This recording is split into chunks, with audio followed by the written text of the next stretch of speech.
sahabat Latersia Hospital, berjumpa lagi dalam Bincang Sehat podcast kita hari ini. Hari ini kita akan membahas topik terapi diet penderita diabetes bersama Kepala Bagian Gizi Rumah Sakit Latersia. Untuk itu, Sobat Latersia, kami telah mengundang bintang tamu kita hari ini, yaitu Kepala Bagian Gizi Rumah Sakit Umum Latersia, Difta Gustina Depari, AMDGZ, SGZ. Selamat datang Kak Difta. Iya. Boleh kiranya Kak Difta menyapa nih sahabat-sahabat Latersia yang sudah bergabung di siaran podcast kita hari ini, Kak? Halo sahabat Latersia, perkenalkan saya Difta Gustina Depari, AMDGZ SGZ. Saya berjabatan sebagai Kepala Instalasi Gizi di Rumah Sakit Umum Latersia. Baik. Nah, Sobat Latersia, sedikit nih kami bacakan biografi singkat dari Kak Difta Gustina ini. Kak Difta menyelesaikan gelar ahli madya gizinya di Poltekkes Kemenkes Medan.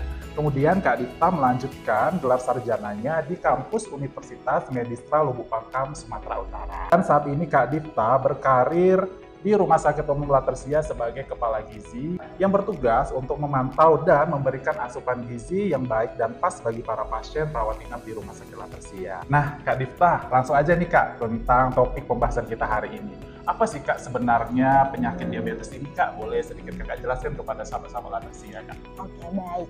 Sebelum kita menuju ke terapinya, kita harus mengenal terlebih dahulu apa itu penyakit diabetes mellitus. Diabetes mellitus atau yang sering disebut kencing manis adalah sebuah penyakit kronis metabolisme di mana ditandai dengan tingginya angka kadar gula darah di dalam darah kita, di mana tubuh kita tidak dapat menghasilkan hormon insulin sehingga gula dalam darah kita tidak termetabolisme dengan baik.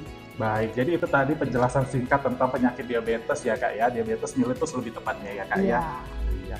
Nah Kak, jadi apa nih Kak terapi diet yang pas dan cocok untuk para penderita diabetes Kak? Terapi diet. Di sini saya mau menjelaskan dulu ya pengertian diet. Karena banyak stigma di luar sana bahwa pengertian diet itu disalahartikan sebagai tidak boleh makan, tidak boleh minum. Diet itu untuk membentuk berat badan tertentu gitu.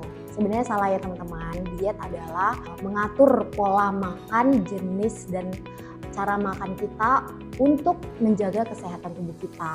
Jadi apa yang kita buat baik untuk tubuh kita itu sudah dikategorikan dengan diet. Nah, kembali lagi diet untuk diabetes itu kita sarankan adalah 3J. Diet 3J. Baik Kak Difta, apa sih terapi 3J yang Kakak jelaskan tadi Kak? Boleh Kakak paparkan lagi Kak? Ya, terapi 3J yang pertama tepat jumlah, yaitu jumlah porsi makan yang diberikan itu sesuai dengan kalori yang sudah dihitung oleh dietitiannya, oleh ahli gizinya, di mana setiap pemberian itu sudah dihitung kalori per porsinya. Yang kedua itu tepat jenis. Nah, sebagai kita yang sudah penderita diabetes, sangat diperlukan untuk memilih jenis makanan yang akan kita konsumsi untuk menjaga dan mengontrol gula darah kita. Di situ di mana kita harus dianjurkan untuk mulai dari memilih karbohidrat. Karbohidrat yang biasa kita makan itu kan cuma nasi, ubi biasa gitu kan, semua bisa makan itu. Nah, jika sudah terkena diabetes maka diganti dengan karbohidrat kompleks, yaitu karbohidrat yang memiliki angka glikemiknya lebih rendah, di mana angka glikemik itu adalah sebuah unsur dalam makanan yang mempengaruhi cepat lembatnya karbohidrat itu diubah menjadi gula darah. Kemudian J yang terakhir adalah tepat jadwal. Jadi pemberiannya itu harus tepat jadwal. Jika sudah dijadwalkan sarapan pagi jam 6 dan sampai jam 7 sudah ditutup, tidak boleh makan apa-apa lagi. Jam 12 untuk makan siang di jam 12 dan jam 1 sudah tidak boleh makan apa-apa lagi, dan begitu pun di jam 6 sampai di jam 7 malam tidak boleh makan apa-apa lagi. Waktu yang ditentukan ini agar kita dapat mengontrol gula darah yang masuk ke dalam tubuh kita. Baik. Berarti itu tadi ya Kak ya, terapi diet 3J bagi penderita diabetes mellitus. Berarti diet bukan berarti sama sekali tidak boleh makan, tapi pola makannya diatur begitu ya Kak? Ya, sebenarnya terapi untuk diabetes itu sama saja dengan orang normal, yaitu gizi seimbang. Tapi sudah bisa diganti, yang tadinya gizi seimbang boleh makan semuanya. Nah, orang penyakit diabetes diganti dengan angka glikemik yang lebih rendah. Oke, begitu ya Sobat Latersia.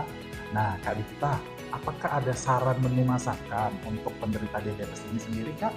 Kalau saran ya, tadi yang saya bilang karbohidrat kompleksnya, itu yang tadi biasanya tuh nasi, kita ganti dengan beras merah. Oke. Nasi merah. Kemudian? Kita bisa ganti dengan kentang, bisa ganti dengan oatmeal gitu. Mungkin penyajiannya kalau nasi itu seperti biasa, tapi kalau proteinnya kita dapat dari ikan dan ayam. Cara pemasakannya bisa di steam, bisa digoreng, tapi jangan digoreng yang terlalu lama, Sobat Latersia. Lalu dari lemaknya kita bisa ambil lemak dari kacang-kacangan. Bisa pakai tahu tempe, bisa di tahu tempenya bisa dibumbu kuning, bisa dijadikan nugget, bisa dijadikan banyak hal lagi pengolahan-pengolahannya. Ikan juga bisa ya teman-teman, ikan tuh sangat disarankan karena selain dia rendah lemak, proteinnya juga baik untuk tubuh kita. Baik, berarti boleh memakan makanan-makanan yang seperti biasa saja, cuma cara pengolahannya gitu ya. Pengolahannya lebih diperhatikan lagi. Pengolahannya dan jenisnya juga, Bang. Jenis apanya tuh, Kak? Jenis makanannya tadi. Jenis makanannya tadi perlu kita perhatikan. Jangan makanan yang berlemak, goreng-goreng. Ya, itu tidak boleh ya, Sobat Latersia. Dan satu lagi, diperbanyak makan serat. Sayuran gitu ya, Kak, ya. hijau. Oke, berarti semua sayur boleh. Boleh. Dan sangat disarankan. Sangat disarankan. Oke.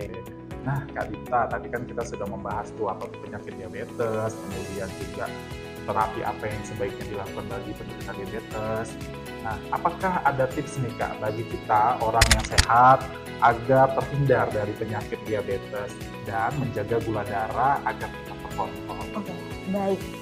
Sedikit tips ya untuk sobat-sobat Latersia, menjaga kadar gula darah. Kak, saya udah nggak makan yang manis-manis, saya nggak makan gula, saya olahraga nih gitu. Itu benar, itu sudah baik, tapi menjaga kadar gula darah itu tidak sesimpel itu, Sobat Latersia. Karena tepung yang kita makan, tepung yang digoreng, gorengan, karbohidrat yang kita makan akan diubah menjadi gula. Protein dan lemak yang kita makan akan diubah menjadi gula. Jadi kalori yang banyak yang kita makan akan diubah menjadi gula. Jadi bagaimana kita untuk makan kenyang tapi tetap terkontrol gitu gula darahnya. Jadi cara kita untuk menjaga gula darah kita tetap stabil yaitu dengan makan makanan yang sehat.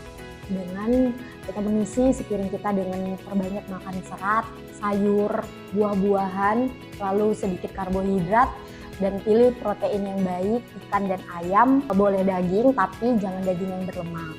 Lalu setelah makan 1 jam kita beraktivitas seperti biasa, maka akan akan kenyang lebih lama, kita juga akan lebih terkontrol gula darahnya.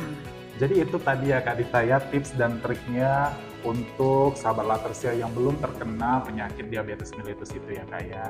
Baik Kak Difta, sudah banyak pertanyaan dan penjabaran yang sudah Kak Difta berikan kepada sahabat Latersia tentang tips diet sehat. Sobat Latersia, menjaga kesehatan merupakan kewajiban kita semua agar kita terhindar dari penyakit diabetes dengan mengetahui pola hidup bersih dan sehat dan menjaga asupan serta nutrisi yang benar tentunya dapat mencegah datangnya penyakit-penyakit yang berbahaya. Demikian Bincang Sehat Latersia hari ini. Saya Fadil dan Kak Difta, Kepala Bagian Gizi Rumah Sakit Latersia, kami pamit undur diri dari siaran podcast ini. Sampai berjumpa di podcast kita selanjutnya. Salam sehat, Latersia.